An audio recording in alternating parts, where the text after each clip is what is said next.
அவர்களே, நல்லோர்களை நேசித்து பழகுங்க. சாலிஹின்களுடைய வரலாறுகளை சொல்லுங்க. சஹாபா பெருமக்கள் உம்மத்துடைய நல்லவர்களுடைய வரலாறுகளை பிள்ளைகளுக்கு சொல்லிக் கொடுத்து அவர்களுடைய நேசத்தை கற்றுக் கொடுங்கள். இல்லைன்னு சொன்னா இப்படித்தான் பாதிகளை நேசித்து நரகவாசிகளாக ஆயிடுவாங்க.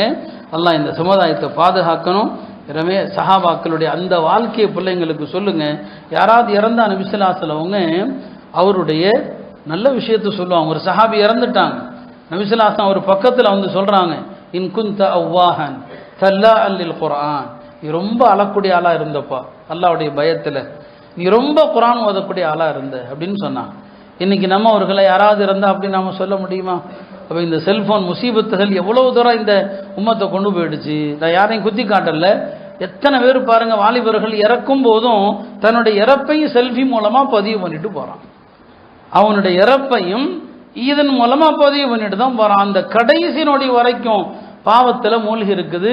இன்னைக்கு யாராவது இருந்தா இப்படி சொல்ல முடியுமா? நீ அல்லாஹ்வுடைய பயத்துல ரொம்ப அழுத ஆளப்பா, குர்ஆனை அதிகமாக ஓதி ஆளப்பான்னு சொல்ல முடியுமா?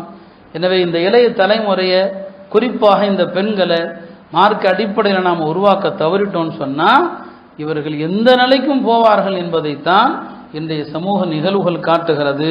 எல்லாம் அல்ல அல்லாஹ் இந்த சீரழிவிலிருந்து இந்த இளைய தலைமுறையை, குறிப்பாக நம் சமுதாயத்து பெண்களை அல்லாஹ் பாதுகாத்து அருள் புரிவானாக.